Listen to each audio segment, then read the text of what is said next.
Class 12th computer science with Python ये देख रहे हैं। इसमें जो पहला यूनिट है review of Python and concept of oops. तो आपने जो पाइथन पढ़ी है और आगे जो ऊप्स के बारे में है, ऑब्जेक्ट ओरिएंटेड पैराडाइम, इसके बारे में थोड़ा बात करेंगे और उसके बाद हम एक्चुअल चीज़ों पे जाएंगे, जैसे ऊप्स की कॉन्सेप्ट पाइथन में कैसे। पहले रिव्यू करते हैं पाइथन को, यानी कि जो अपने पिछली क्लास यानी कि 11वीं क्लास में पढ़ा है उसको रिव्यू करेंगे।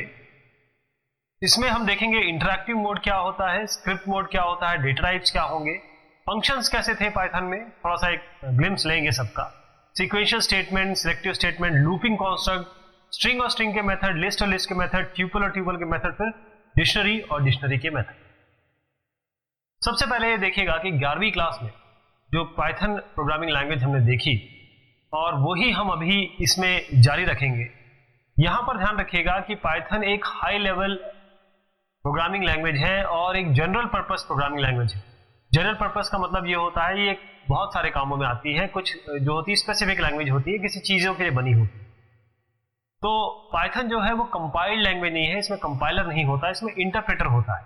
इसका मतलब ये है कि लाइन बाय लाइन, एक लाइन को पहले मशीन कोड में चेंज करेगा, उसके बाद दूसरे पे जाएगा। आपको अपने कंप्यूटर में अपने पाइथन इंस्टॉल करना है। पाइथन फ्री है, पाइथन को आप डाउनलोड कर सकते हैं और उसको आराम से प्रोग्राम राइट या रन कर सकते हैं। ये एक इंटरप्रेटेड लैंग्वेज है, जैसे मैंने आपको बताया, क्योंकि पाइथन प्रोग्राम्स ये इंटरप्रेटर चलाता है। ये भी हमने देखा था कि पाइथन के शेल को दो तरीके से चलाया जा सकता है या उनको दो तरीके से यूज किया जा सकता है। एक हमारा इंटरैक्टिव मोड था, एक हमारा स्क्रिप्ट मोड था। तो इंटरैक्टिव मोड क्या था? इंटरैक्टिव मोड का मतलब ये था कि जैसे नाम ही बता रहा है, आप इससे इंटरैक्ट करेंगे, यानी कि ये आपको इस तरीके से अलाउ करता है कि you can interact with operating system. Operating system के साथ आप बातचीत कर सकते हैं, इंटरैक्ट कर सकते हैं। यहां पर हम पाइथन के स्टेटमेंट चलाते हैं और इंटरप्रेटर, पाइथन का इंटरप्रेटर हमें रिजल्ट दिखाता है उसी समय। यानी कि पाइथन का कोई भी एक्सप्रेशन, स्टेटमेंट या कमांड आप टाइप करिए, यहां पर ये तीन ऐसे आपको एरो या एंगल ब्रैकेट दिखाई देंगे जैसे आप इंटरैक्टिव मोड में जाएंगे और उसी समय आपका रिस्पॉन्स आ जाएगा। अगर आप अपने इंटरैक्टिव मोड पे जाएं और यहां पर केवल प्रिंट करें वेलकम टू पाइथन प्रोग्रामिंग, तो आपको ये झट से ये सेकंड लाइन में दिखाई दे देगा। जैसे अगर आप करते हैं प्रिंट 5 + 10 तो 15 दिखाई देगा। एक्स में आपने 10 को असाइन किया, वाई में आपने 20 को असाइन किया, एक्स इंटू वाई किया, तो पहले एक्सप्रेशन जो है 10 × 20 यानी कि 200 बनेगा और यहां पर दिखाया जाएगा। इसके बाद हमने देखा कि स्क्रिप्ट मोड क्या होता है। स्क्रिप्ट मोड क्या होता है कि वो स्क्रिप्ट मोड जो इंटरैक्टिव मोड से थोड़ा लेवल ऊपर है, क्योंकि आप जो प्रोग्राम लिखते हैं वो कभी एक लाइन का नहीं होता, मल्टीपल लाइंस का होता है। तो कैसे हम मल्टीपल लाइंस को एक साथ चलाएंगे, उसके लिए हम क्या करते हैं, एक फाइल बनाते हैं, उसमें यहां पर अपना कोड लिख देते हैं। फिर उसके बाद हम यहां पर जो बिगिनर्स हैं, ये ध्यान रखिए कि उनके लिए इंटरैक्टिव मोड बहुत बेहतर है। अगर आप यहां पर प्रिंट करेंगे, आपको यहां पर कमांड दिखाई देगा। देखिए आपने प्रिंट दिखा और आपने रिजल्ट दिखा इस कमांड का। लेकिन छोटे पीसेस के लिए ये ठीक है।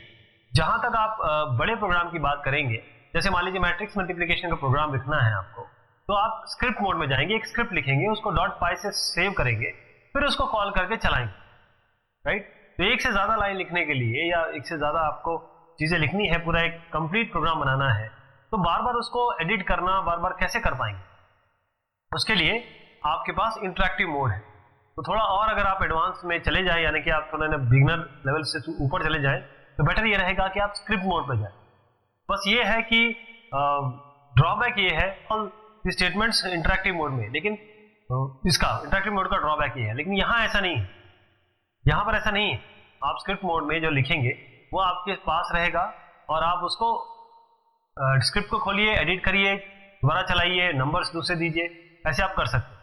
जैसे अगर आपको करना है, एक एग्जांपल लेता हूं मैं, 2 नंबर इनपुट करने हैं और आपको क्वोशिएंट और रिमाइंडर बताना है।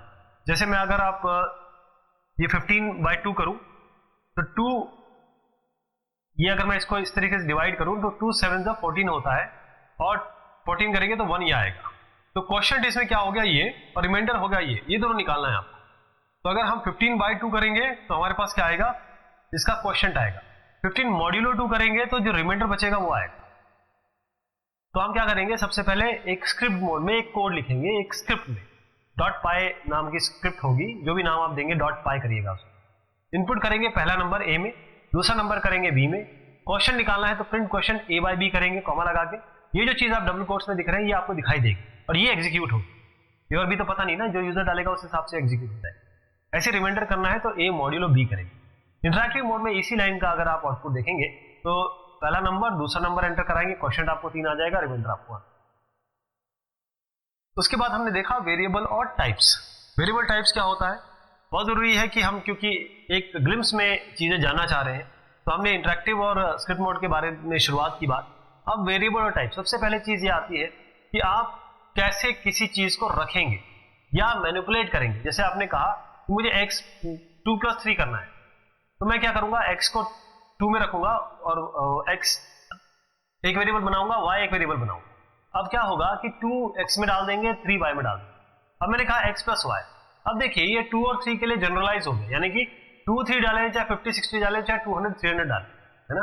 तो ये वेरिएबल मतलब ये वेरी करेगा, और वेरी करेगा किसी प्रोग्राम के तहत वेरी करेगा। प्रोग्राम में x और y लेंगे तो वो वेरिएबल होते हैं क्योंकि वो वेरी करते हैं, नाम ही उनका इसलिए बना हुआ है। तो इसमें हम क्या करेंगे, वेरिएबल जो है आपके पाइथन में ऑब्जेक्ट्स होते हैं, जो हमारा कंप्यूटर उसे मैनिपुलेट करेगा और आपको इंफॉर्मेशन देगा। तो ऑब्जेक्ट या वेरिएबल ये केवल एक रेफरेंस है किसी वैल्यू का। जैसे आपने ये कहा कि एक हमारे पास मेमोरी लोकेशन आ गया, मैंने कहा कि ये x इसको रेफर कर रहा है या ऑब्जेक्ट इसको रेफर कर रहा है। अब मैं इसमें 2 डालूं या 200 डालूं या -2 डालूं, ये मेरे ऊपर है। चाहे तो मैं इसमें स्ट्रिंग भी डाल सकता हूं, चाहे तो मैं इसमें और भी लिस्ट भी डाल सकता हूं, चाहे मैं इसमें डिक्शनरी भी डाल सकता हूं। तो हर एक ऑब्जेक्ट का एक आइडेंटिटी होता है, एक टाइप होता है, एक वैल्यू होता है। आइडेंटिटी क्या होती है, आइडेंटिटी का मतलब ये है कि एड्रेस, इसका एड्रेस होगा। जैसे आपके घर का कोई एड्रेस होता है, वैसे ही ये जो आपने जब वेरिएबल बना दिया तो इसका मेमोरी में कोई एड्रेस होगा, यानी कि उस मेमोरी में कोई इसके घर का एड्रेस होगा। ये एक्स का घर है, मेमोरी में है पूरे में, इसका एक कोई ना कोई जगह होगी, कोई एड्रेस होगा। और एक बार आपने क्रिएट कर दिया तो ये चेंज नहीं होगा उस समय। फिर उसके बाद अगर आप आईडी टाइप करते हैं तो आप देखेंगे कि हम उस ऑब्जेक्ट को रिफर कर रहे हैं और वेरिएबल को, we are referring to objects as variable for now. हम एक्स को रिफर कर रहे हैं और ये जगह को रिफर कर रहे हैं। टाइप के बारे में बात करेंगे तो डेटा टाइप, यानी कि अभी मैंने इसमें कहा 2 भी रख सकते हैं, आप अपना नाम भी रख सकते हैं। अगर 2 रखेंगे तो ये आप बोलेंगे कि इंटीजर टाइप है। अगर आप यहाँ पर कुछ नाम लिख देंगे तो बोलेंगे स्ट्रिंग टाइप है। तो जो डेटा टाइप होता है वो केवल सेट ऑफ वैल्यूज नहीं होती। डेटा टाइप का मतलब होता है कि कितने आपके अलाउएबल ऑपरेशन है उसमें। जैसे स्ट्रिंग अगर आप डालेंगे तो उसमें अलाउएबल ऑपरेशन क्या है, कॉन्कैटिनेशन, आप सबस्ट्रिंग निकाल सकते हैं, स्लाइसिंग कर सकते हैं। नंबर है तो ऐड कर सकते हैं, डिवाइड कर सकते हैं, मल्टीप्लाई कर सकते हैं। तो एक्सप्रेशन डालेंगे तो उनका एंड और कर सकते हैं। तो ये टाइप ये बताता है कि बेसिकली पहले तो ये चीज क्या है, कितनी जगह स्टोर करेगी, मेमोरी में कितनी जगह लेगी, प्लस उस पर क्या ऑपरेशन हो सकते हैं। तो टाइप कौन कौन से हो सकते हैं, डेटा टाइप यहाँ पर अलग अलग टाइप के हैं। एक तो नंबर है, एक नन है। देखिए खास तौर पे से ध्यान दीजिए कि नन टाइप का भी कुछ भी नहीं, ये भी एक टाइप। नंबर में आपके इंटीजर होंगे, फ्लोटिंग होगा और कॉम्प्लेक्स होगा। कॉम्प्लेक्स का मतलब होता है a + ij form, complex number जिसमें i² जो होता है -1 के बराबर होता है। फ्लोटिंग पॉइंट मतलब जिसमें भी डेसिमल होगा, 23.6। अगर मैं डेसिमल पॉइंट हटा दूं 23 लिखूं केवल तो ये इंटीजर हो जाएगा। बुलियन मतलब केवल ट्रू और केवल फॉल्स, केवल ये ट्रू फॉल्स, ये इंटीजर के अंदर ही आता है।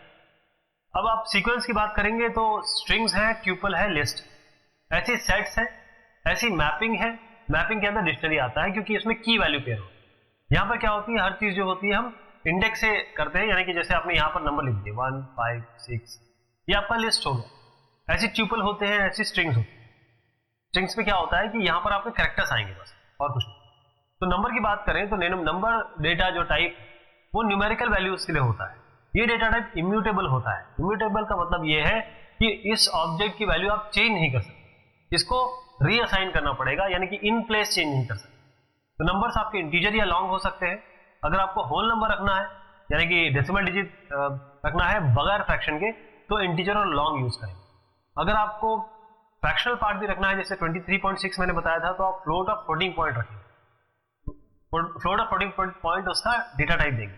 ऐसे अगर आपको रियल और इमेजिनरी पार्ट यानी a प्लस आई जे का फॉर्म रखना है, a plus i b form रखना है, तो i इसमें आई स्क्वायर इक्वल टू -1 होता है, a plus i b, a real part है, b आपका इमेजिनरी पार्ट है, तो ये कॉम्प्लेक्स नंबर है, रियल और इमेजिनरी पार्ट होते हैं।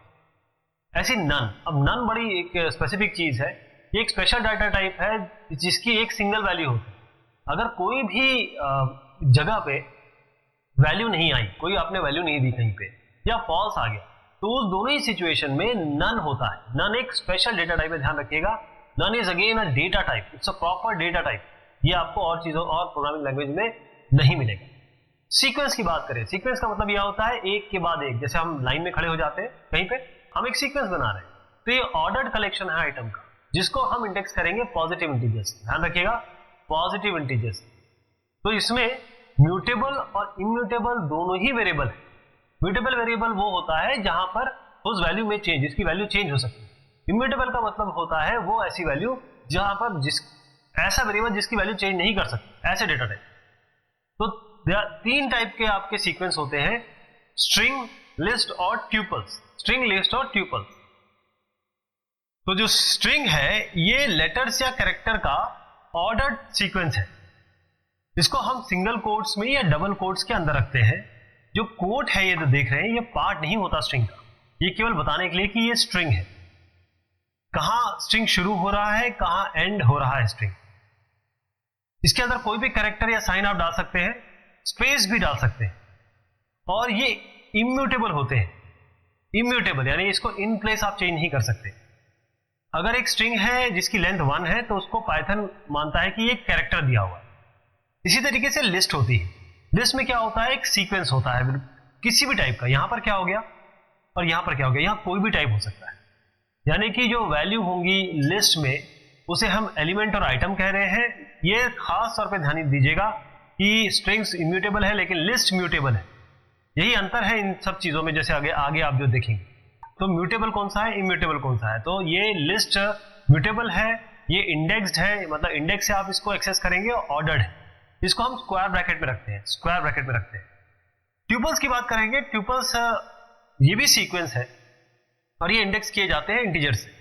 ये इम्यूटेबल है और इनको हम रखते हैं राउंड ब्रैकेट, इनको हम रखते हैं round bracket. Sets unordered collection है। ध्यान रखिएगा, अभी तक हमने जो देखा वो ऑर्डर्ड कलेक्शन, ये अनऑर्डर्ड कलेक्शन है जहां पर डुप्लीकेट अलाउड नहीं है। बस मेन चीज ये है कि इसमें डुप्लीकेसी अलाउड नहीं है। अगर आपके पास डुप्लीकेट होगा तो अलाउ नहीं होगा। और ये भी इम्यूटेबल है, इन प्लेस चेंज नहीं कर सकते, आपको इसको असाइन करना पड़ेगा, दोबारा एक वेरिएबल में असाइन करके बनाना पड़ेगा, या उसी वेरिएबल को पे दोबारा असाइन करना पड़ेगा। मैपिक्स की बात करें तो मैपिक्स में आता है डिक्शनरी। डिक्शनरी का मतलब ये होता है की वैल्यू पेयर। यानी अगर आपका नाम है, कॉलन करा के आपकी एज, ऐसी करके हर एक नाम के साथ एक एज, कॉमा करके हर एक नाम के साथ एक एज, और उसको हम रखते हैं ब्रेसेस के अंदर। तो की वैल्यू पेयर जो होता है उसमें की यूज करते हैं। जैसे हम बाकी चीज में लिस्ट वगैरह में क्या कर रहे थे, हम कर रहे थे इंडेक्स, इंडेक्स से हम एक्सेस कर रहे थे। यहां पर हम क्या करेंगे, की से वैल्यू निकालेंगे। यहां से एक और चीज है, इसमें इतने सारे फंक्शन है कि वैल्यू से की निकाल सकते हैं, की और वैल्यू को अलग से निकाल सकते हैं, की वैल्यू को दोनों को निकाल सकते हैं, बहुत सारे फंक्शन है।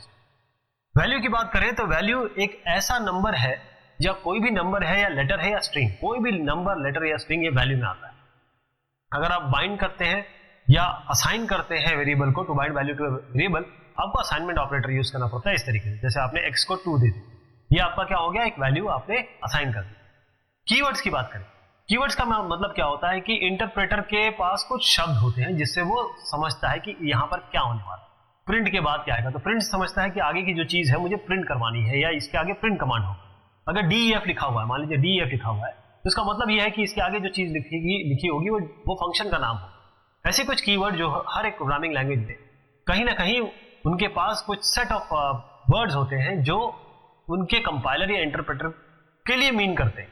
तो ये जो शब्द आप देख पा रहे हैं कुछ, ये वो शब्द है, यहां पर भी है, ये सारे जो है वो आप यूज नहीं कर सकते वेरिएबल की तरह। ये उनके आपके जिसे कहते हैं सिक्योर्ड या कीवर्ड्स है, इसलिए उनको कीवर्ड कहते हैं।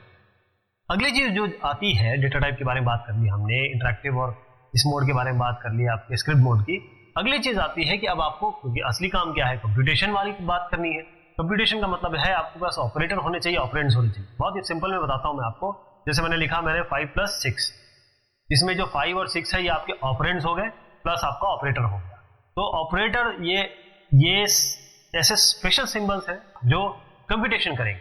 जैसे ये सारे आप जो देख पा रहे हैं, ये सारे ऑपरेटर्स मैथमेटिकल और अर्थमेटिक ऑपरेटर, जैसे plus, minus, into, modulo, divide, और ये आपका रेज टू द पावर, ये इसे कहते हैं हम फ्लोर डिवीजन। ऐसे रिलेशनल ऑपरेटर्स होते हैं जिसमें एक दूसरे के बीच में रिलेशन होता है। जैसे आपका भाई आपसे बड़ा है, आपकी बहन आपसे छोटी है, तो less than, greater than, not equal to, equal to, ऐसे लॉजिकल ऑपरेशन होते हैं। और, नॉट, एंड, ये और ये एंड ये, ऐसे करके। असाइनमेंट ऑपरेटर होता है जिसमें हम शॉर्ट हैंड भी इसको कह सकते हैं कि अगर हमें x is equal to x plus 1 लिखना है तो हम इसको लिख सकते हैं x plus is equal to 1। ये आपका असाइनमेंट ऑपरेटर होता है। तो हमारे पास अलग अलग टाइप के ऑपरेटर्स हैं जिसको हम कह रहे हैं कि अर्थमेटिक, रिलेशनल, लॉजिकल और असाइनमेंट। ये आप कुछ लिस्ट इसकी देख पा रहे हैं। इनपुट एंड आउटपुट, अब आप यूजर से इनपुट भी मांगेंगे। किसी भी प्रोग्रामिंग लैंग्वेज का मतलब यही है कि यूजर का इनपुट लेंगे। तो प्रोग्राम किस तरीके से एंड यूजर से इंटरैक्ट करने वाला है, किस तरीके से बातचीत करेगा, और यूजर किस तरीके से आपके प्रोग्राम के साथ बात करेगा जो आपने पाइथन में बनाई है, उसके लिए आप इनपुट और आउटपुट यूज करते हैं। रॉ इनपुट, इनपुट, ये दो तरीके हैं आपके पास जिससे आप इनपुट लेंगे। रॉ इनपुट का मतलब ये होता है, इसमें आप रॉ इनपुट का मतलब ये होगा कि यहाँ एक प्रॉम्प्ट होगा, यानी कि ये चीज जो यहाँ अंदर लिखेंगे वो आपको यूजर को दिखाई देगी कि हाँ एंटर द नंबर, ऐसे ऐसे करके लिखें। ध्यान रखिएगा, जब आप यहाँ पर इस तरीके से रॉ इनपुट करेंगे, एंटर योर नेम, तो एंटर योर नेम के बाद ये कर्सर आएगा या कर्सर बिल्डिंग करेगा। यहाँ पर वो एंट्री आपके लिए वेट करेगा कि कोई एंट्री दीजिए आपसे, तो एंट्री आप देंगे वो एक्स में जाएगा। लेकिन एक्स में जब जाएगा तो रॉ इनपुट जो भी कंटेंट आएगा उसको स्ट्रिंग में चेंज करेगा। ये समझ गया? अगर आप स्ट्रिंग में जो चीज आ रही है वो जो भी चीज आती है रॉ इनपुट से स्ट्रिंग में चेंज कर देता है। तो अगर आप उसको मानते हैं कि भाई हम रोल नंबर दे रहे हैं 23 दिया, लेकिन रॉ इनपुट इसे स्ट्रिंग में चेंज कर देगा, तो आपको यहाँ पर INT यानी कि आपको इसका डेटा टाइप फिर से चेंज करना पड़ेगा ताकि आप y में इंटीजर असाइन कर सकें। जैसे आपने क्या कहा, इनपुट, रॉ इनपुट के बारे में समझ गए। अब आप बोलते हैं कि नहीं साहब, ऐसा है कि हम ये इंटीजर वगैरह का चेंज नहीं करना चाहते, हम चाहते हैं कि हम जो वैल्यू दें ना उसी तरीके से ले लें, तो हम उसके लिए इनपुट यूज करेंगे। ये जाके चेंज नहीं होगा, ये इनपुट जो है वो उसको जो भी कंटेंट इसके अंदर आप डाल रहे हैं वो यहाँ पर जाके वो उसको स्ट्रिंग में चेंज नहीं कर रहा है। उसमें क्या करेंगे, input, enter data, enter data के बाद ये कोलन आएगा और यहाँ पर वेट करेगा आपका। तो आप ये 2 + 1/2.0 जो भी आप देना चाहें, आप जैसी ये वैल्यू देंगे ये कंप्यूट होगी और इंटीजर फॉर्म में आपको दिखा देगी। राइट, एक्स में क्या आएगा फिर 2.5, 2 + हाफ मतलब होता है 2 + 0.5, ये आपकी यहाँ पर आएगी। यानी रॉ, ये जो इनपुट है और रॉ इनपुट में अंतर बस इतना है, रॉ इनपुट जो भी लेगा उसको स्ट्रिंग में चेंज कर, लेकिन इनपुट क्या है, जो प्रॉपर वैल्यू जो डेटा टाइप देंगे वो ले, उसी में आपका असाइनमेंट देगा। तो अब प्रिंट कमांड समझ लीजिए। प्रिंट के आगे तो कुछ भी नहीं है, हर चीज आपको दिखानी तो पड़ेगी यूजर को, या आपको देखना पड़ेगा अपने जब आप उसको डिबग कर रहे होंगे, तो उसके लिए आपके पास प्रिंट कमांड है। प्रिंट के आगे आप एक्सप्रेशन लिखिए, कांस्टेंट लिखिए, वेरिएबल लिखिए, ये आपको शो करेंगे। जैसे प्रिंट के आगे हेलो लिख दीजिए, ये आपको हेलो प्रिंट करेगा। ऐसी अब आते कमेंट्स। आपकी प्रोग्रामिंग लैंग्वेज को सुंदर बनाने के लिए, अंडरस्टैंडेबल बनाने के लिए, जब आपके प्रोग्राम बहुत लंबे और बड़े हो जाते हैं तब आप अब उसके अंदर कैसे याद करेंगे कि कौन सी चीज क्या थी। एक हफ्ते बाद आप आएंगे, अपने प्रोग्राम को खुद नहीं समझ पाएंगे। अगर आप किसी और को प्रोग्राम दे रहे हैं वो कैसे समझ पाएगा। तो उसके लिए सबसे बढ़िया चीज है कमेंट्स। कमेंट्स का मतलब पाइथन के लिए कुछ भी नहीं, पाइथन इंटरप्रेटर उसको दरकिनार कर देगा, उसे बोलेगा कि मैं आपको नहीं, लेकिन कमेंट्स आपको जानते हैं, आप कमेंट्स को जानते हैं। कमेंट का मतलब ये होता है वो लाइनें, वो शब्द, वो चीजें जो आपके प्रोग्राम के बारे में बताती है, आप उसे लिखते हैं, वो प्रोग्राम का पार्ट बनेंगी, उसे कहते हैं इंटरनल डॉक्यूमेंट। लेकिन वो प्रोग्राम का पार्ट इसलिए नहीं बनेंगी क्योंकि पाइथन उसे नहीं चलाएगा, वो पाइथन उसे इग्नोर कर देगा। तो आप कैसे लिखेंगे, अगर एक लाइन लिखना है तो हैश लगाएंगे, अगर आपको एक से ज्यादा लाइन लिखनी है तो आप ये 1, 2 और 3 ट्रिपल कोटेड स्ट्रिंग लिखिए और बंद करेंगे ट्रिपल कोटेड। इसके अंदर आप 1 लाइन लिखिए, 2 लाइन लिखिए, 10 लाइन लिखिए, कोई दिक्कत नहीं है। हैश लगाएंगे तो 1 लाइन लिखिए। तो आप समझ गए कमेंट्स का मतलब क्या होता है। फंक्शन क्या होते हैं, अगर आप किसी को कहते हैं कि देखिए साहब 2 और 3 मैं आपको दे रहा हूं, जरा मुझे 5 लौटाइए, यानी जोड़ के लौटाइए, तो आप फंक्शन को कुछ इनपुट देते हैं। इनपुट का मतलब ये है कि फंक्शन में आप पैरामीटर्स पास कर रहे हैं, आर्ग्यूमेंट्स दे रहे हैं और वो आपको रिजल्ट दे रहा है या रिटर्न टाइप दे रहा है। फंक्शन वही काम करते हैं, एक ही काम को बार बार करने के लिए प्रोग्रामिंग लैंग्वेज का मतलब ये है कि प्रोग्रामिंग लैंग्वेज आपको फंक्शन प्रोवाइड करती है। सारी प्रोग्रामिंग लैंग्वेज जो होती है, खासतौर पर जो शुरुआत की मॉड्यूलर लैंग्वेजेस थी, उनका मतलब ये था कि वो आपको फंक्शन प्रोवाइड करती है। तो इसीलिए फंक्शन का मतलब ये होता है, एक बहुत बेसिक बिल्डिंग ब्लॉक है। एक पीस ऑफ कोड होगा जो एक स्पेसिफिक काम करता हो, राइट? वो आप कैसे लिखेंगे? और जो मैं आपको बता दूं फंक्शन किस तरीके से कैटेगराइज करते हैं। मॉड्यूल भी हो सकता है, बिल्ट इन भी हो सकता है, यूजर डिफाइंड भी, यानी कि बिल्ट इन मतलब ये होता है कि जो ऑलरेडी आपको पाइथन प्रोवाइड कर रहा है। मॉड्यूल का मतलब ये होता है कि पाइथन ने क्या किया है कि अलग अलग मॉड्यूल डिफाइन करके रखे, जैसे मैथ का इसमें चला गया, मैथ के सारे इसमें फंक्शन डाल दिए, फिर आपने डेट का, डेट के सारे इसमें डाल दिए, एक स्ट्रिंग है, स्ट्रिंग के सारे इसमें डाल दिए। मान लीजिए 50-60 फंक्शन है, अगर आप इसको कॉल करना है क्योंकि ऑलरेडी इसमें आपको दिए गए हैं, आप इस फाइल को कॉल करिए। जैसे मान लीजिए math.py, math.py को अपने प्रोग्राम के ऊपर इंक्लूड कर लीजिए, आप इसके कोई भी फंक्शन यूज कर सकते हैं। बिल्ट इन का मतलब ये होता है कि आपको कोई .py वगैरह कुछ इंपोर्ट नहीं करनी पड़ेगी, कोई कॉल नहीं करनी पड़ेगी, ये अपने आप चलेगा। यूजर डिफाइन का मतलब होता है जो आप लिखेंगे, आप खुद लिखेंगे, आप खुद कॉल करेंगे।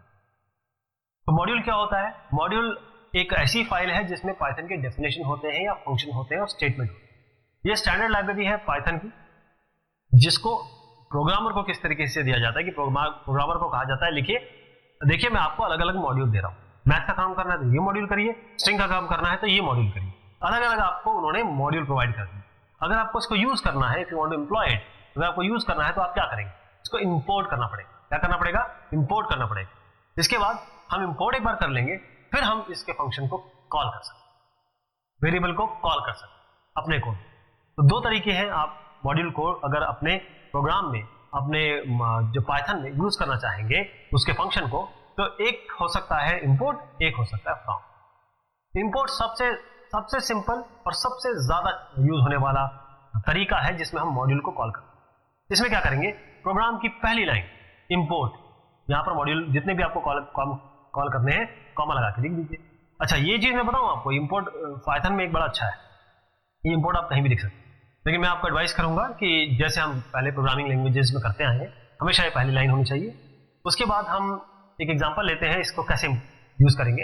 Import any number and to find the square and square. Square और स्क्वायर रूट के लिए आपको कौन सा मॉड्यूल चाहिए? आपको मैथ मॉड्यूल। तो आप सीधा लिखेंगे इंपोर्ट मैथ, लिख दिया आपने। अब इस मैथ डॉट से कॉल करेंगे, मैथ मॉड्यूल हो गया, मैथ डॉट से आगे एक चीजें कॉल करेंगे। कैसे? आपने कहा एक्स, इनपुट कहा, कोई भी नंबर इनपुट करेंगे। उसके बाद आपने कहा math dot SQRT, math dot लगाएंगे, डॉट से कॉल करेंगे, इसके अंदर जो एसक्यूआरटी फंक्शन है उसमें एक्स देंगे तो वाई में स्क्वायर रूट आ जाएगा। आप कहेंगे मैथ डॉट पीओडब्ल्यू, यानी पावर निकालना चाहते हैं, एक्स स्क्वायर करना चाहते हैं, तो एक्स कॉमा 2 देंगे तो ए में आ जाएगा। स्क्वायर रूट और स्क्वायर वैल्यू आपको इस तरीके से देंगे। फ्रॉम, ये दूसरा तरीका है। दूसरा तरीका है अगर आप बोलते हैं कि नहीं साहब ये मॉड्यूल मुझे नहीं कॉल करना है, मैं तो इसका एक स्पेसिफिक फंक्शन यूज करना चाहता हूं, मैं क्यों सारे मॉड्यूल को कॉल करूं? तो उसके लिए ये फ्रॉम स्टेटमेंट। तो अगर आपको स्पेसिफिक फंक्शन चाहिए बगैर कंप्लीट फाइल के, तो आप चाहते हैं कि मैं यही फंक्शन यूज करूंगा, तो फ्रॉम से कॉल करेंगे। एक मॉड्यूल जिसमें बहुत सारे फंक्शन है, हमेशा ध्यान रखिए कि अगर आप उससे एक या दो फंक्शन यूज करना चाह रहे हैं तो आप इसका यूज करेंगे, फ्रॉम का। तो उसमें क्या करेंगे? फ्रॉम मॉड्यूल नेम, ध्यान रखिएगा पहले फ्रॉम मॉड्यूल नेम करेंगे, इंपोर्ट ये फंक्शन, जो भी फंक्शन आप यूज करना चाहते हैं, या बोलिए कि आप एक मॉड्यूल से 4-5 फंक्शन करना चाहते हैं, तो वो यहाँ आप लिख सकते हैं कॉमन लगा। तो आप क्या करेंगे? From module name import star, इससे क्या होगा? सारे के सारे फंक्शन कॉल होंगे। जैसे आप करना चाहते हैं import any number to find square and square root, तो उसके लिए क्या करेंगे? फ्रॉम मैथ, इस मैथ मॉड्यूल आप इंपोर्ट करना चाहते हैं केवल एसक्यूआरटी और पीओडब्ल्यू। अभी अभी आपने एक प्रोग्राम देखा, अब इसमें कैसे होगा? यहां पर पिछले प्रोग्राम में हम मैथ डॉट एसक्यूआरटी कर रहे थे, मैथ डॉट पीओडब्ल्यू कर रहे थे, यहां आपको इसको करने की जरूरत नहीं। अगर आपने फ्रॉम से यूज किया है, आपने कह दिया कि मैथ से मैं एसक्यूआरटी और पीओडब्ल्यू चाहता हूं, मैथ मॉड्यूल से, तो एसक्यूआरटी और पीओडब्ल्यू आ गया, आप डायरेक्ट इसको कॉल कर लीजिए, तो आपको स्क्वायर रूट और स्क्वायर वैल्यू दिखा दें। तो जैसे आप वैल्यू इनपुट करेंगे आपको इसका रिजल्ट आएगा। तो और भी मैथ मॉड्यूल में अगर आप अलग अलग फंक्शंस जानना चाहें तो सीलिंग है, फ्लोर है, एब्सोल्यूट वैल्यू है, एक्सपोनेंशियल है, लॉग ई बेस है, लॉग 10 बेस है, इसे नेचुरल लॉग कहते हैं, पावर है, एसक्यूआरटी है, square root, cos, sine, tan, degrees, radian, ये सारे। रैंडम मॉड्यूल में देखना है तो रैंडम है, रैंडम इंट है, यूनिफॉर्म है, रैंड रेंज है, इन सब के बारे में हमने बहुत तफसील में बात की। Built in function, built in function क्या होते हैं? बिल्ट इन फंक्शन ये होते हैं जिसके लिए आपको कोई भी इंपोर्टिंग नहीं करनी पड़ती, वो आपके पास होता है। वो आप क्या करेंगे कि no importing is required. Python के पास एक बिल्ट इन फंक्शन का सेट है, वो आप और बहुत सारे फंक्शन जो है वो मॉड्यूल में आपके पार्टीशन है। तो ये इसलिए किया गया क्योंकि लैंग्वेज को बहुत क्लीन रखा है। तो जैसे ये वाले जो फंक्शन आप देख पा रहे हैं, एब्सोल्यूट वैल्यू, मैक्स, मिन, चाहे रेंज हो, चाहे फ्लोट हो, इस तरीके से आईडी है, ट्यूपल है, ये सारे जो फंक्शन है ये आपको अवेलेबल है। You can directly use without importing और डूइंग फ्रॉम और इंपोर्ट करने की जरूरत नहीं है, डायरेक्ट यूज कर सकते। User defined function, user defined function क्या होते हैं? ये ऐसे फंक्शन है जो आप बनाए, खुद बनाएंगे, अपने लिए बनाएंगे और आपके पास जो प्रॉब्लम आई है उसको सॉल्व करने के लिए बनाएंगे। कीवर्ड कौन सा यूज होता है इसके लिए? डीएफ लिखेंगे, उसके आगे आप प्रोग्राम का नाम लिखेंगे, उसके बाद ब्रैकेट में आप यहाँ पर आर्ग्यूमेंट्स देंगे। इसको हम अभी बताएंगे कि क्या होते हैं फॉर्मूला और एक्चुअल पैरामीटर। तो यहाँ पर आपको अलग अलग चीज जैसे में होता है नाम हो गया है, पैरेंथेसिस के अंदर पैरामीटर दिया, और उसके बाद आप जो इसके बाद 4 जगह छोड़ दें, 4 प्लेसेस छोड़ के जो लाइन लिखेंगे, 4 प्लेस के बाद जो लाइन लिखते रहेंगे वो इस फंक्शन का पार्ट होगा। जहां पर जो इंटरप्रेटर एनकाउंटर करेगा कि यहाँ स्पेस नहीं है, वो उसको इस फंक्शन का खात्मा मान लेगा, एंड मान लेगा। जैसे आपने एक सिंटेक्स यहाँ पर आपने कहा कि DEF, यहां नाम का फंक्शन का नाम, यहां पर आप पैरामीटर देंगे। ये जो हैश है, ये हमने बताया था आपको, ये कमेंट्स के लिए होता है कि square brackets include optional part of statement. तो आपने ये जो बताया है, ये इसमें हैश में बता दिया कि देखिए साहब, इसके अंदर जो भी होगा ऑप्शनल मतलब पैरामीटर दे भी सकते हैं, नहीं भी दे सकते। अब आप एक सिंपल प्रोग्राम का एक फंक्शन लिखना चाहते हैं, आप सिंपल इंटरेस्ट निकालना चाहते हैं, तो आप क्या करेंगे? DEF, ये आपका क्या होगा, ये बताएगा कि आगे आपका फंक्शन का नाम आने वाला है। ऐसा ही आपका फंक्शन का नाम, P, R, T आपके हो गए आर्ग्यूमेंट्स। यहां पर आप रिटर्न करेंगे P इंटू R। रिटर्न मतलब ये है कि इस फंक्शन का काम होके आपको रिटर्न भी तो मिलेगा, आप वापस भी तो लेंगे। आप जैसे ही इस फंक्शन को कॉल करेंगे, SI के अंदर ये 3 वैल्यू डालेंगे, आपका PRT रिटर्न होकर आ जाएगा या फिर दिख जाएगा। ऐसे पैरामीटर्स और आर्ग्यूमेंट, पैरामीटर और आर्ग्यूमेंट अभी जैसे हमने अभी भी बात की। तो पैरामीटर्स क्या है? जो आप फंक्शन के हेडर में जब आप फंक्शन बनाते हैं, तो जो P और R और T दे रहे हैं, इसको हम पैरामीटर, ये जरूरी होते हैं ताकि आगे प्रोग्राम को पता रहे कि हाँ डी कोई SI टाइप की कोई चीज आ गई या SI नाम की चीज आने वाली, राइट। सारे के सारे आप कॉमा सेपरेट करके लिखें, इसे हम कह रहे हैं पैरामीटर। आर्ग्यूमेंट्स क्या हुए फिर इसमें? जब आप फंक्शन को एक्चुअल कॉल करेंगे प्रोग्राम, अभी तो आपने फंक्शन का डेफिनेशन लिख दिया और बता दिया कि ऐसा ऐसा फंक्शन होने वाला है, अब उसको कहीं ना कहीं कॉल करेंगे, 1 बार 2 बार 100 बार, तो उसके अंदर जो एक्चुअल वैल्यू डालेंगे ना, ये 10 to 10 100 1000 2 और 10 जो आपने डाला है, ये क्या है? ये आपके आर्ग्यूमेंट्स हैं, दीज आर आर्ग्यूमेंट्स। पैरामीटर्स वो होते हैं जो आप अपने फंक्शन डेफिनेशन में या हेडर में लिखते हैं, जब उसको एक्चुअल प्रोग्राम में कॉल करते हैं तो इसी को हम आर्ग्यूमेंट्स कहने लगते हैं, जो वैल्यू हम इसमें एक्चुअल में डालेंगे। आर्ग्यूमेंट कांस्टेंट हो सकता है, वेरिएबल हो सकता है, एक्सप्रेशन हो सकता है।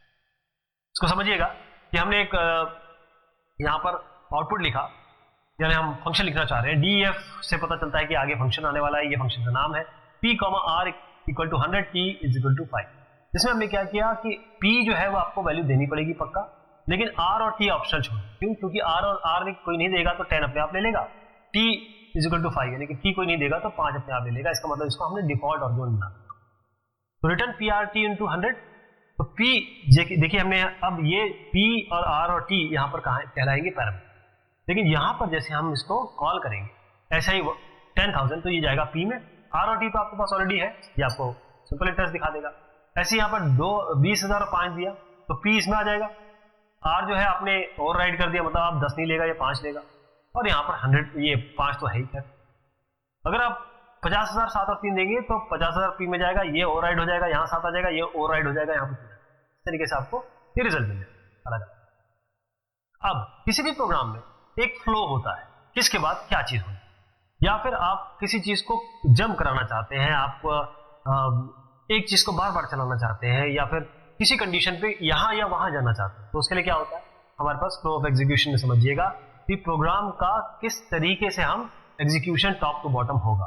तो इसके लिए हम कैटेगराइज करते हैं 3 तरीके। एक होता है सीक्वेंस स्टेटमेंट, एक के बाद एक। सिलेक्शन स्टेटमेंट, अगर ये होगा तो ये, नहीं तो ये। आइटरेशन स्टेटमेंट, अगर ये होगा तो चलते रहिए चलते रहिए चलते रहिए चलते, अगर ये नहीं होगा तो बाहर चलाइए। ये होगा 3। तो सीक्वेंस स्टेटमेंट का मतलब ये है कि हर सारे इंस्ट्रक्शन जो होंगे एक के बाद चलेंगे, एक के एक बाद चलेंगे, 1 by 1। जैसे हमने एक प्रोग्राम लिखा, सर्कल निकालने, हमने कहा इनपुट करिए रेडियस, हमने कहा कि 3.14 ये रेडियस यहाँ आ जाएगा, ए आएगा, ए को प्रिंट कर दिया, ये आपका हो गया सीक्वेंस स्टेटमेंट। इसी तरीके से ये रेडियस हम डालेंगे, आउटपुट इसका 153.86 है। हर एक स्टेटमेंट एक के बाद एक चल रहा है। सिलेक्टिव स्टेटमेंट का मतलब ये होता है, अच्छा इसमें सिलेक्टिव आपका जो सीक्वेंस बताया मैंने आपको, इसके पहले वाला ये जो चीज है, इसमें हर एक स्टेटमेंट रन करेगा, कोई भी नहीं छूटेगा, सारे रन करेंगे एक के बाद एक। सिलेक्टिव स्टेटमेंट में ये होता है कि अगर ये कंडीशन है तो ये चलाइए, अगर ये सत्य है तो ये चलाइए, अगर ये असत्य है तो एल्स में आ जाइए, अगर ये सत्य है तो इस पे चले जाइए, एल्स अगर ये सत्य है तो यहां चले जाइए, अदरवाइज यहां चले जाइए। यानी कि आप कंडीशन बता रहे हैं कि कल अगर बरसात होगी तो मैं छाता ले जाऊंगा, या मैं छाता ले जाऊंगा अगर कल बरसात होगी, अगर नहीं होगी तो मैं छाता नहीं ले जाऊंगा। तो मैं छाता ले जाऊंगा नहीं ले जाऊंगा, मेरे पास दो ऑप्शन, ये पूरी तरह डिपेंड करता है कि बरसात। तो अगर x ग्रेटर देन 0 है तो मैं ये लाइन चला दूंगा, x ग्रेटर देन 0 नहीं है तो मैं ये लाइन चला दूंगा। तो दोनों में से एक लाइन चला। यहां पर हर एक सीक्वेंस में स्टेटमेंट चल रहे थे, यहां पर आपका सिलेक्टिव स्टेटमेंट। ऐसे एक प्रोग्राम अगर देखते हैं कि आपको सिंपल इंटरेस्ट लिखना है based upon number of years. अगर नंबर 12 से ज्यादा है, नंबर ऑफ ईयर्स 12 से ज्यादा है तो रेट ऑफ इंटरेस्ट लगाएंगे 10, नहीं तो आप लगाएंगे 15। तो पी में हमने क्या किया, इनपुट करा दिया प्रिंसिपल अमाउंट, टी में हमने कर दिया इनपुट करा दिया टाइम। अगर टाइम 10 से बड़ा है तो P into T into 10/100 P R T by 100, R हम 10 लेंगे, नहीं तो सिंपल इंटरेस्ट लेंगे P into R into T by 100। यहाँ P और T तो रहेगा, लेकिन हम जो रेट है इस जगह पे 10, इस जगह पे 15। तो यूजर जिस टाइप से डालेगा, यूजर जो भी टाइप डालेगा प्रिंसिपल अमाउंट तो वही रहेगा, लेकिन टाइम के हिसाब से जैसे टाइम आएगा ये इसको चेक करेगा। तो यहाँ पर या तो ये लाइन चलेगी या ये लाइन चलेगी, ये दोनों एक साथ नहीं चलते। जैसे हम कहते हैं ये प्रोग्राम एग्जाम्पल है आपके सिलेक्टिव स्टेटमेंट। एक और प्रोग्राम देखते हैं कि write a program to input a choice and implement the following. आपको चॉइस है, अगर यूजर 1 देगा तो आप एरिया ऑफ स्क्वायर निकालेंगे, यूजर 2 देगा तो आप एरिया ऑफ रेक्टेंगल निकालेंगे, यूजर 3 देगा तो आप एरिया ऑफ ट्रायंगल निकालेंगे। तो सबसे पहले इस प्रोग्राम में क्या करेंगे, इनपुट कराएंगे यूजर की चॉइस। यूजर की चॉइस 1 या 2 या 3 हो सकती है। अगर ये सी जो यूजर ने डाला 1 हो तो आप बोलेंगे कि enter any side of the square, side को स्क्वायर करेंगे, ए में डालेंगे और एरिया प्रिंट करा। अगर यूजर सी 2 देता है तो आप बोलेंगे कि देख अगर 2 आया तो ये इस कंडीशन में तो जाएगा नहीं है सी, ये इधर चला जाएगा। सी 2 है तो ये लेंथ और ब्रेथ मांगेगा, लेंथ इंटू ब्रेथ आपको मल्टीप्लाई करके ए में दे देगा, ए आप प्रिंट कर सकते। अगर ये यूजर 1 और 2 नहीं देता तो ये कंडीशन भी फेल हो जाएगी, यहां पर भी नहीं जाएगा, प्रोग्राम इधर जाएगा ही नहीं, या इसकी तरफ देखेगा ही, वो सीधा इधर आ जाएगा। वो बोलेगा कि पहली दूसरी तीसरी साइड डालिए, x plus y plus 2 z by 2 करिए, और इस तरीके से हमारा ये हीरोन्स फार्मूला से इसका एरिया निकाल दीजिए। जो होता है ना s a plus b plus c by 2, इस तरीके से s निकलता है, और उसके बाद s minus a, s minus b, s minus c, इस तरीके से हमारा क्या निकल जाता है, एरिया निकल जाता है। तो ये आ जाएगा। अगर एक कंडीशन और डाल दी हमने, ये एलिफ है, एल्स इफ, अगर बार बार देखिए इफ जो होता है वो एल्स के साथ चलता है, एल्स आप चाहे लगाएं ना लगाएं, लेकिन इफ के साथ कंडीशन होनी चाहिए, एल्स के साथ कभी भी कंडीशन नहीं होती।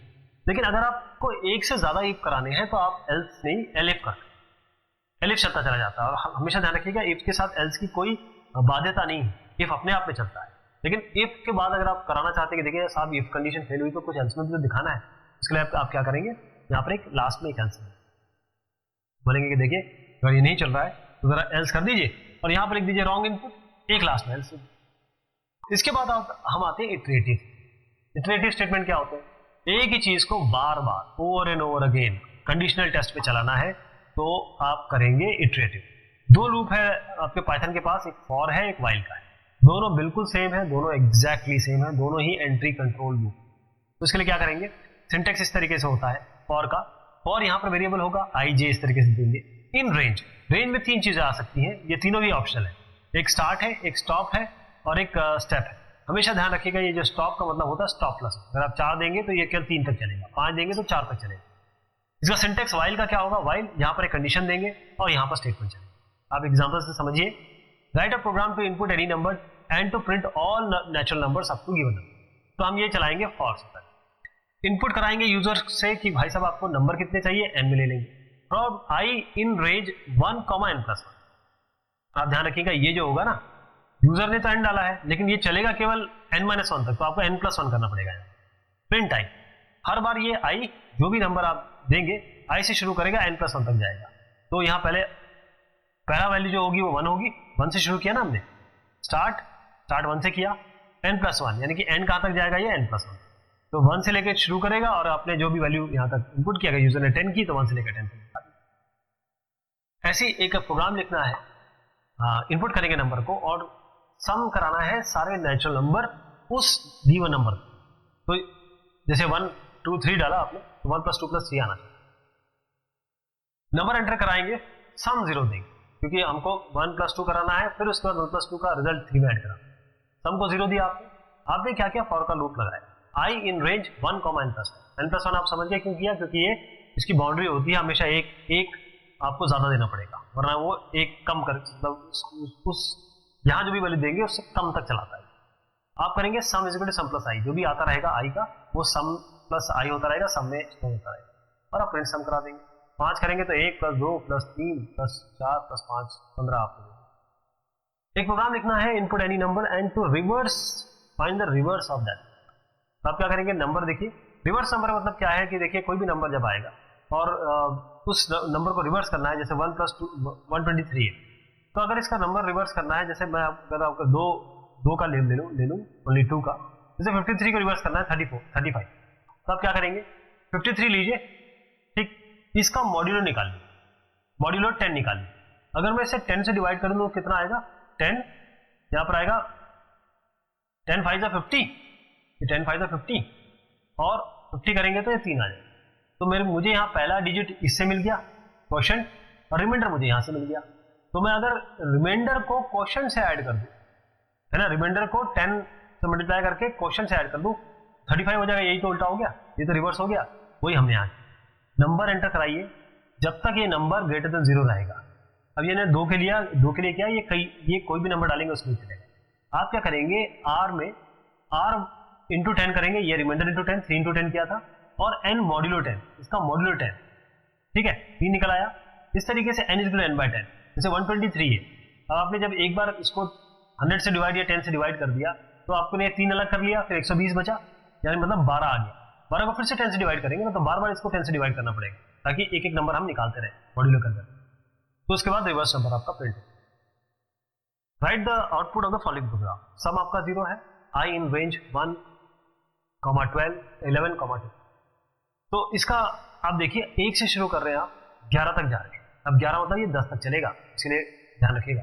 और आप 2 के स्टेप में बढ़ेंगे, मतलब 1 से लेकर आप 11 तक जा रहे हैं, 1 2 3 4 5 6 7 8 9 10 11 इंक्लूसिव नहीं। और ये बोला आप 2 जंप करिए, तो ये क्या करेगा, 1 + 3 3 + 5 5 + 7 7 + 9 9 + 9 तक जाएगा। यानी कि ये 2 पे जंप करा रहे हैं, तो जिसका सम होगा वो इन सब का सम आपका 25 दिया। अगला है सम = 0, i = 4। अब सम 0 है, i 4 से चल रहे हैं, मतलब 4 से लेकर आप 20 तक चलेंगे। और ये बोल रहा है कि सम = सम + i, और i को 4 से बढ़ा रहे हैं। अब एक काम करिएगा, आप इसको जरा अपने आप करिएगा थोड़ा सा, कि आप 4 से शुरू कर रहे हैं, 20 तक जाइए, और हर बार इसको 4 से जंप करिए, तो आप जब सम देखेंगे तो इसका सम 60 आए। एक एग्जांपल और देखिएगा, interchange for loop into while. आप वाइल लूप को फॉर में चेंज कर सकते हैं, फॉर को वाइल में चेंज कर सकते हैं, क्योंकि दोनों एकदम सिमिलर है, दोनों एक जैसे ही। जैसे हमने यहाँ पर क्या किया, फॉर i इन रेंज 10, 26, 2, मतलब 10 से शुरुआत कर रहे हैं, 26 तक जा रहे हैं, मतलब 26 इंक्लूसिव नहीं है, 25 तक जा रहे हैं, और 2 का जंप कर रहे हैं, और प्रिंट i करा रहे हैं। और आंसर इसका जो है इस तरीके से हम करेंगे कि जब तक, और ये आप खुद कोशिश करिएगा जरा, क्योंकि हम इसमें 10 के आगे 26 तक 2 का जंप करेंगे, 10 आएगा 12 आएगा, ऐसे करके आएगा, राइट, 10 आएगा 12 आएगा, इस तरीके, इसलिए दिया हुआ है यहाँ पर पहला, और आगे आपको लिखना है, तो ये 10 12 14 इस तरीके से लिखेंगे आप। While i is less than 26, print i is equal to i plus 1। इस तरीके से करेंगे, 26 तक कम करेंगे, और i और 2 से जंप कराएंगे। ऐसी s = 0, रेंज आप दे रहे हैं 10 से लेकर 50, 50 इंक्लूसिव नहीं है, 49 तक जाएगा। अब आप 10 का जंप करा रहे हैं, 10 20 इस तरीके से 30 40, बस यहाँ तक जाएगा। तो अगर आप इसको इन सबको कराएंगे, आप देखिएगा आपको क्या वैल्यू मिलेगी। तो एक एक चीज है यहाँ पर, आप जरूर इसको ट्राई करिए। ये मैंने जस्ट एक एग्जाम्पल के लिए यहाँ पर रख दिया है, और मैं कोशिश करूंगा और चाहूंगा कि आप लोग इसको जरूर करें। जब हम सॉल्यूशंस देखेंगे तब इसको मैं ट्रूली सॉल्व कर दूँ। इस तरीके से और भी हमारे एग्जाम्पल है, जैसे 10 और 50 वाला हमने लिया, 5 जंप कराइए, 10 15 15 20 मतलब 5 जंप करेगा। इस तरह से i इक्वल टू 25 मतलब 4 से शुरू कर रहे हैं, 25 इसमें इंक्लूसिव नहीं है तो अभी सक जाएगा। 4 के बाद क्या होगा, 4 के बाद 4 का जंप कराएंगे तो 8 आएगा, ऐसे आपका 12 आएगा। ये सब आप स्ट्रिंग्स के बारे में बात करेंगे। पाइथन में अगर आपके पास कैरेक्टर इस तरीके से है, सीक्वेंस में है, तो उसे हम स्ट्रिंग कहते हैं। स्ट्रिंग मतलब एक तरीके से कॉम्बिनेशन ऑफ कैरेक्टर। इसमें जो इंडिविजुअल आपका यहां पर कैरेक्टर है वो हम कैसे एक्सेस करते हैं, इसके सबस्क्रिप्ट से 0 से शुरू करते हैं। और अगर आप यहां से भी शुरू कर सकते हैं, यहां से भी शुरू कर सकते हैं। अगर आप पॉजिटिव देते हैं 0 से शुरू करेंगे तो आपको यहां से शुरुआत होगी, यहां से आप कैरेक्टर निकाल सकते हैं। अगर आप -1 से करेंगे तो आखिरी वाला निकाल सकते हैं। पॉजिटिव नेगेटिव दोनों ही दे सकते हैं, राइट। तो लिटरल और कांस्टेंट ये इसको हम असाइन कर सकते हैं सिंगल कोट्स के द्वारा, डबल कोट्स के द्वारा और ट्रिपल कोट्स के द्वारा। ध्यान रखिएगा स्ट्रिंग्स इम्यूटेबल है, यानी आपने एक बार अगर स्ट्रिंग क्रिएट कर दी तो वो चेंज नहीं होगी, आपको इन प्लेस चेंज नहीं है, आपको दोबारा असाइन करना पड़ेगा उसको। तो स्ट्रिंग के ऑपरेशन में आपके पास कॉन्कैटिनेशन है, 2 स्ट्रिंग को जोड़िए, प्लस करके जुड़ जाएंगे। रेपिटेशन, एक स्ट्रिंग को 2 या 3 बार लिखना है तो × 2 × 3 कर दीजिए। इन पता करना है कि ये चीज इस स्ट्रिंग में है कि नहीं। स्ट्रिंग केवल एक शब्द नहीं होता है, स्ट्रिंग में स्पेस होके पूरा एक सेंटेंस भी बन सकता है, पूरा एक लंबा सा एक आप कंटेंट लिख सकते हैं। इन मतलब क्या ये चीज इसमें बिलोंग करती है, नॉट इन का मतलब क्या इसमें ये चीज बिलोंग नहीं करती है। रेंज बता सकते हैं आप स्टार्ट स्टॉप स्टेप से। स्लाइसिंग कर सकते हैं, यानी कि अपनी स्ट्रिंग इतनी बड़ी है, अब यहाँ से काट दीजिए। जैसे ये कांस्टेंट लिखा हुआ है, आप अगर NST काटना चाहते हैं तो वो भी काट सकते हैं, या फिर उसको दिखा सकते हैं या उस पर ऑपरेशन कर सकते हैं। एक एग्जांपल देखिएगा, write the output of the following code. A आपका ग्लोबल है, ग्लोबल क्योंकि सिंगल कोट्स में है तो ग्लोबल आपकी स्ट्रिंग हो गई, ए में चली गई। वार्मिंग हो गया, बी में चली गई, वार्मिंग आपका एक स्ट्रिंग है। प्रिंट A + B किया आपने, ग्लोबल वार्मिंग, यानी कि A + B करते ही डेटा टाइप क्योंकि यहां पर स्ट्रिंग है, A + B का मतलब है कि ये कॉन्कैटिनेशन। अगर आप ग्लोबल लिखेंगे, उसको 3 से मल्टीप्लाई कर देंगे तो 3 बाय ग्लोबल दिख जाएगा। अगर आप कहना चाहते हैं कि क्या O इसके अंदर है, ग्लोबल के अंदर O तो है, तो O ही नहीं करेंगे, ये ट्रू हो जाए। ऐसे अगर आप कहेंगे A ग्लोबल, क्या इसके अंदर G है, G इन A, तो G तो इसमें है ही नहीं, स्मॉल g कैपिटल G, आप बोलेंगे G तो है नहीं। आप जानिए कि पाइथन केस सेंसिटिव है, G और बड़ा G बराबर नहीं। इसी तरीके से ये आपका ग्लोबल है, आप बोलेंगे कि O है कि नहीं, बिल्कुल मिलेगा। लेकिन आप पूछेंगे क्या नॉट इन A है, क्या इसके अंदर नहीं है, आप बोलेंगे फॉल्स, क्योंकि वह है ग्लोबल के अंदर G नॉट इन A। बिल्कुल सही है, क्योंकि G तो है ही नहीं, कैपिटल G। स्ट्रिंग के मेथड अगर बिल्ट इन फंक्शन देखें, लेंथ निकालने के लिए, कैपिटलाइज करने के लिए पहला अक्षर आपको बड़ा करना है, कुछ फाइंड करना है, कोई एक पार्ट फाइंड आउट करना है, यह पता करना है कि अल्फा न्यूमेरिक इसमें कंटेंट है कि नहीं, या स्ट्रिंग आपका अल्फा न्यूमेरिक है कि नहीं, क्या केवल अल्फाबेट्स है, इनके लिए ये फंक्शन है। इस डिजिट है, लोअर करना है, इज लोअर पता करना है, कोई चीज को रिप्लेस करना है नए से, जो ओल्ड है उसको नए से, स्वैप कर देना है, केस को पार्टीशन करना है, छोटा पार्ट कर देना है, स्प्लिट कर देना है 2 भागों में, या नंबर ऑफ पार्टीशन में, या नंबर ऑफ भागों में, तो आपके पास स्प्लिट है। एग्जांपल ले लेते हैं कुछ इसके, जैसे एस कांग्रेचुलेशंस है, आप जरा लेंथ पता करिए इसकी, यहां एक एक करके आप कैरेक्टर नाप लीजिए, 15 आएंगे। एस कैपिटलाइज करेंगे तो ये पहला जो अक्षर होगा आपका एस का, क्योंकि सी पहला ऑलरेडी कैपिटल है तो ये कांग्रेचुलेशंस लिख के आएगा, लेकिन सी कैपिटल हो जाएगा, अगर नहीं होता तो कैपिटल हो जाता। S dot find AL, S dot find AL, जरा AL ढूंढ के देखिए इसमें आपको मिल रहा है कि नहीं मिल रहा है, -1 आएगा। एस डॉट फाइंड LA करिए, जरा LA देखिए मिल रहा है, हाँ LA मिल रहा है, तो ये आपको पोजीशन बता देगा कहाँ है, 8वीं पोजीशन पे है तो आपको LA दे देगा। S0 is alpha new, S0 मतलब C, क्या ये अल्फा न्यूमेरिक है, हाँ ये अल्फाबेट तो है, तो ये सही दे देगा। इज अल्फा आप करेंगे S0 C, अरे C तो अल्फा है तो आपको ट्रू दे देगा। S0 C है, आप जानना चाहते हैं डिजिट है कि नहीं, बिल्कुल नहीं है, C is not a digit, ये आपको फॉल्स है। इसी तरीके से आप S डॉट लोअर करेंगे, कांग्रेचुलेशंस में C कैपिटल था, ये सारा लोअर में आ गया। S डॉट अपर केस, यानी कांग्रेचुलेशन में C कैपिटल था, बाकी सब छोटे थे, ये सब का सब कैपिटल हो जाए। S0 इज अपर, आप पूछेंगे क्या C कांग्रेचुलेशन में C जो पहला था वो अपर है, बोलेंगे हाँ। S1 इज अपर, क्योंकि कांग्रेचुलेशन में C O में O छोटा है, अपर पूछेंगे नहीं, ये अपर नहीं है तो फॉल्स आ जाएगा। आप रिप्लेस करना चाहते हैं A को, हर A को @ रिप्लेस कर सकते हैं, जितने भी A दिखाई दे रहे हैं कांग्रेचुलेशन में वो @ आप पूछेंगे S इज स्पेस, क्या इसके बीच में स्पेस है कहीं पे, नहीं बिल्कुल नहीं है, ये आपको फॉल्स है। आप S डॉट स्वैप केस करेंगे, आप कांग्रेचुलेशन लिखेंगे, कॉन्ग्रेचुलेशन में सी था कैपिटल, बाकी सब छोटा था, तो सी छोटा हो जाएगा, बाकी सब बड़े हो जाएगा। अब पार्टीशन करना चाहते हैं एस डॉट पार्टीशन ए, तो ए जहां पर आपको पहला मिलेगा, पहला ए जहां मिलेगा ये भाग बाएं में चला जाएगा, ये बायां हो गया, ए आपको यहां दिख जाएगा जिससे पार्टीशन हो रहा है, अब बाकी दायां चला जाएगा यहां पर। अब बोलते हैं मैं इससे ज्यादा करना चाहता हूं, s dot split r a, r a कहां पर है, यहां पर। अब देखिए कैसे स्प्लिट होगा, यहां पर आपको कॉन्ग्रेचुलेशन। इसी तरीके से एस डॉट स्प्लिट ए करना चाहते हैं तो ए जहां मिलेगा उसके हिसाब से स्प्लिट हो जाएगा। A is equal to a b c, अगर ये देते हैं ए डॉट एल स्ट्रिप, अगर by chance a b c के आगे कुछ जगह है, ये एल स्ट्रिप जो होता है बाएं हाथ की जगह को खत्म कर देगा, चीजों को भी खत्म करता है।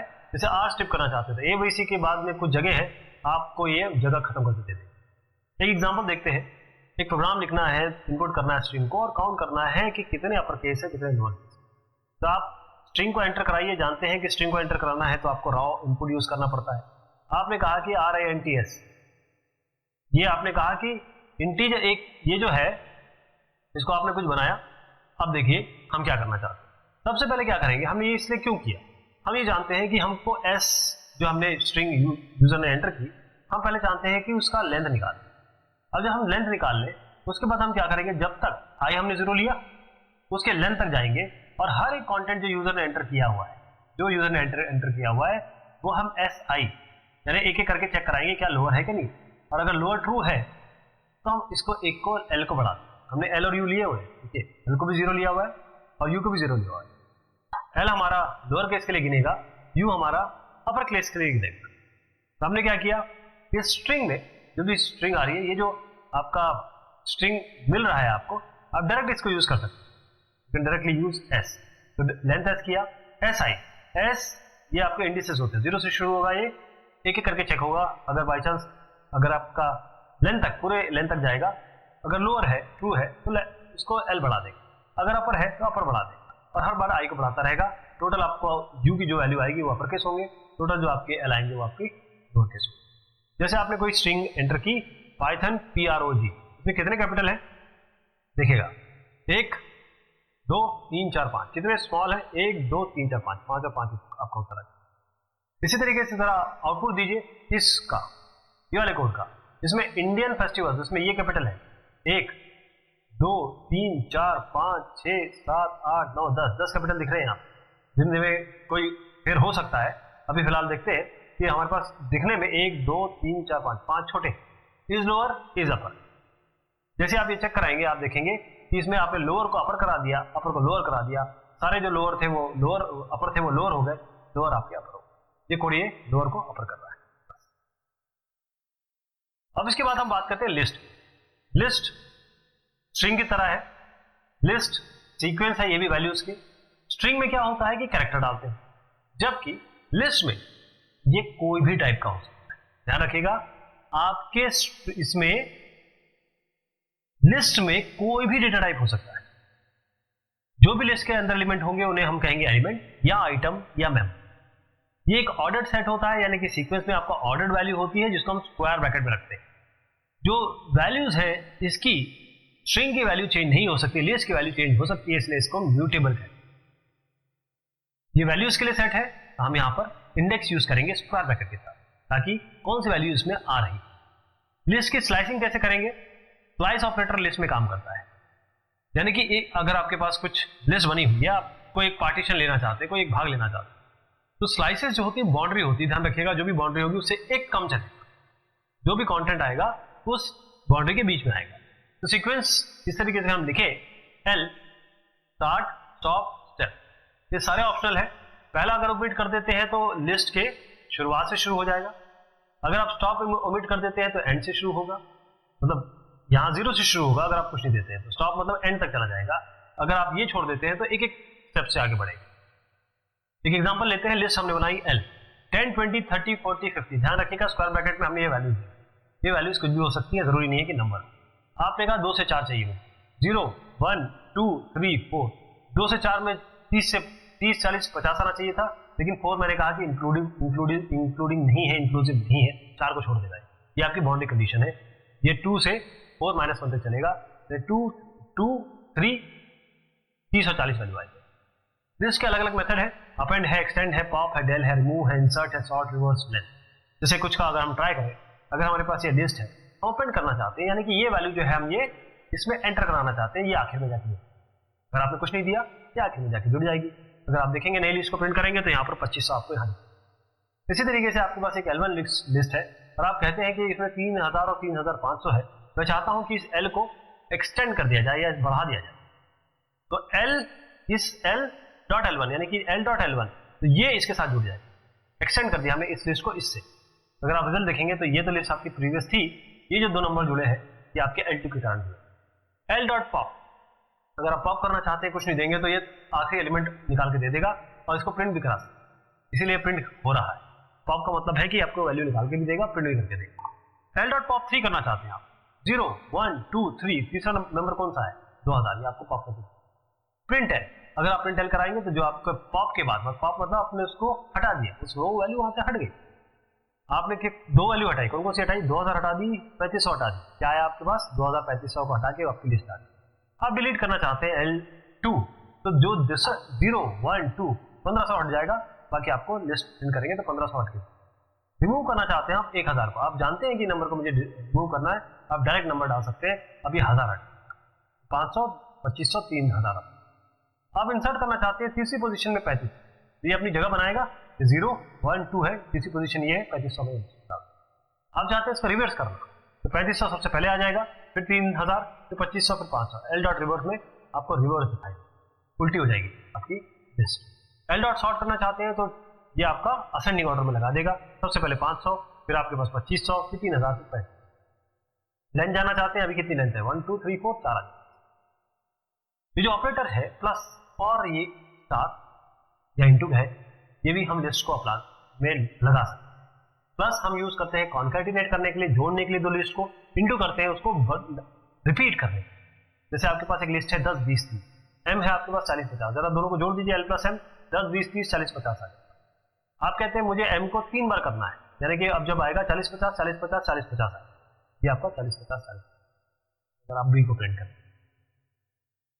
डिक्शनरीज क्या होती है, डिक्शनरी लिस्ट की तरह होती है, लेकिन थोड़ा और जनरलाइज करें। इसमें क्या होता है कि लिस्ट में हम इंडेक्स से वैल्यू लेते थे, यहां पर हमारे पास जो इंडेक्स वैल्यू होगा वो आपका की वैल्यू होगा, यहां पर की वैल्यू पेयर करेगा, यानी कि हमने यहां कहा ये की है, ये इसकी वैल्यू। ये ध्यान रखिएगा कि ब्रेसेस में होता है, ये ब्रेसेस में है, की वैल्यू पेयर होगी, हर एक की वैल्यू के साथ जुड़ी होगी, हर एक की वैल्यू के साथ जुड़ी होगी, कॉमा लगेगा। तो यहां पर इंडेक्स वैल्यू यहां पर भी इंटीजर होगी, लेकिन जो डिक्शनरी इंडेक्स है वैल्यू वो कोई भी टाइप का हो सकता है, और इसको हम कहते हैं कीज, दीज आर कीज, कोई भी टाइप का हो सकता है। और की क्योंकि हम नॉर्मली स्ट्रिंग यूज करते हैं, क्योंकि स्ट्रिंग हमें याद रहता है, शब्द हमें याद रहते हैं, वर्ड हमें याद रहते हैं, इसलिए ये बहुत जरूरी होता है, बहुत इंपॉर्टेंट है अगर हम स्टोर और रिट्रीव करना चाहते हैं। की वैल्यू पेयर, ये देखिए ये राम है, इसकी एज ये है, श्याम है, इसकी एज, तो उस हिसाब से हम अगर करना चाहते हैं हर एक एलिमेंट को एक्सेस करेंगे यूनिक की से। ध्यान रखिएगा यूनिक की होता है, कोई भी डुप्लीकेसी यूनिक की नहीं, इसलिए यूनिक कह रहे हैं। डिक्शनरी कीज ये सीक्वेंस में नहीं होती, जब भी आप इसको प्रिंट करेंगे ये कहीं भी किसी तरह से दिख सकती है, ये पूरी तरह आपके सिस्टम पर डिपेंड करता है। अगर आप चाहते हैं कि मैंने एक डिक्शनरी बनाई वैसी दिखे तो पॉसिबल नहीं।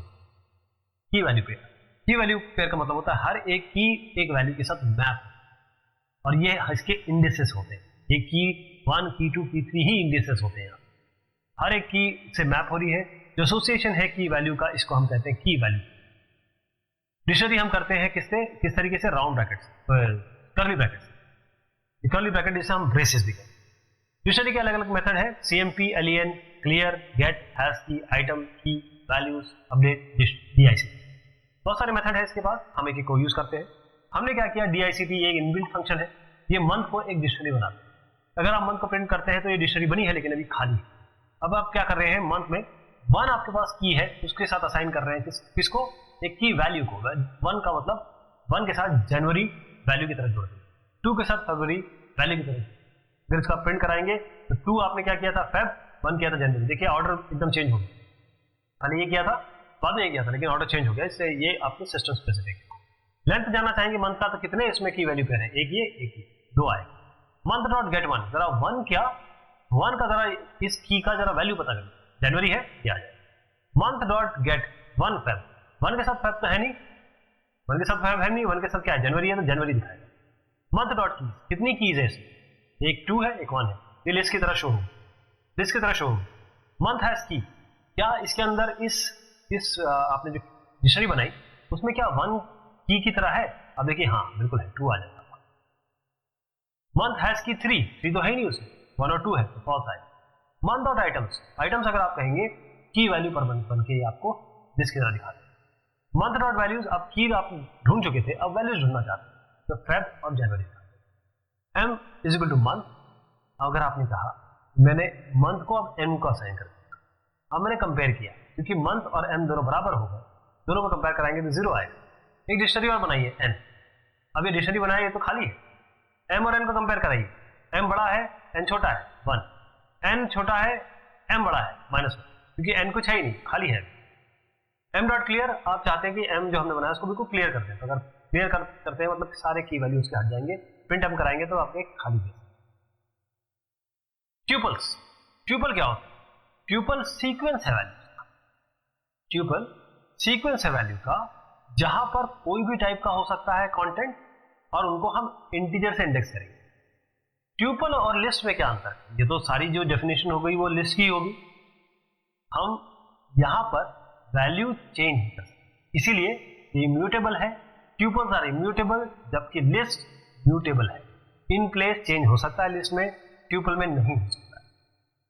हमेशा ट्यूपल का जो स्टार्ट होगा वो 0 से होगा। एक ट्यूपल इसमें वैल्यूज होंगी कॉमा से सेपरेट, अगर आप इसको प्रिंट करेंगे 10, 20, 30, 40 तो इस तरीके से आ जाएगा।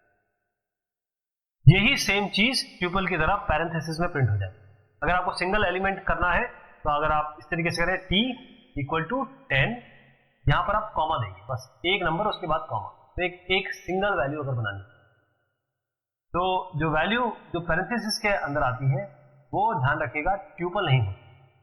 ट्यूपल की आप स्लाइसिंग कर सकते हैं, स्लाइस ऑपरेटर ये ट्यूपल पे काम करता है, यानी ये पूरी आपके पास ट्यूपल है, इसमें छोटा सा पार्ट निकाल सकते हैं, एक या एक से ज्यादा सिलेक्टेड वैल्यू ले सकते हैं। स्लाइसेस हमेशा बाउंड्री की तरह ट्रीट होती है, इसका मतलब एक वैल्यू कम ही आएगी आपको, तो ध्यान रखिएगा आपको कहां से कहां तक लेना है। सिंटेक्स स्लाइसिंग का होता है स्टार्ट, स्टॉप, स्टेप, इसमें भी यही है कि तीनों ऑप्शनल है। स्टार्ट का मतलब अगर आप स्टार्ट नहीं देते हैं तो ये आपके ट्यूपल के स्टार्ट से शुरू होगा, स्टॉप नहीं देते हैं तो एंड तक जाएगा, स्टेप अगर आप नहीं देते हैं तो ये डिफॉल्ट वैल्यू एक एक करके आगे।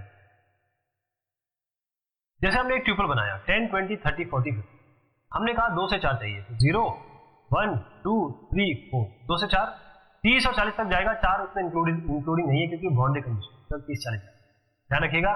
सेकंड पोजीशन है यहां से शुरू होगा, लेकिन जो एंडिंग पोजीशन है वो 3 होगी क्योंकि 4 - 1 तक जाएगा, इसलिए 30 और 40 आपको मिलेगा। ट्यूपल फंक्शन में आपके पास कंपेयर है, लेंथ है, मैक्स है, मिन है, ट्यूपल। अगर आप देखें एक ट्यूपल बनाना, खाली ट्यूपल आपका यहाँ बन जाएगा टी, अगर आप प्रिंट टी करें तो पैरेंथेसिस खाली आएगी।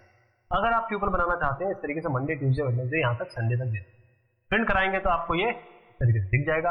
लेंथ नापनी है तो कितने, 1, 2, 3, 4, 5, 6, 7, तो उत्तर ये 7 आ गया। अगर आप मिनिमम लेना चाहें टी का, मिनिमम कौन सा है, एफ।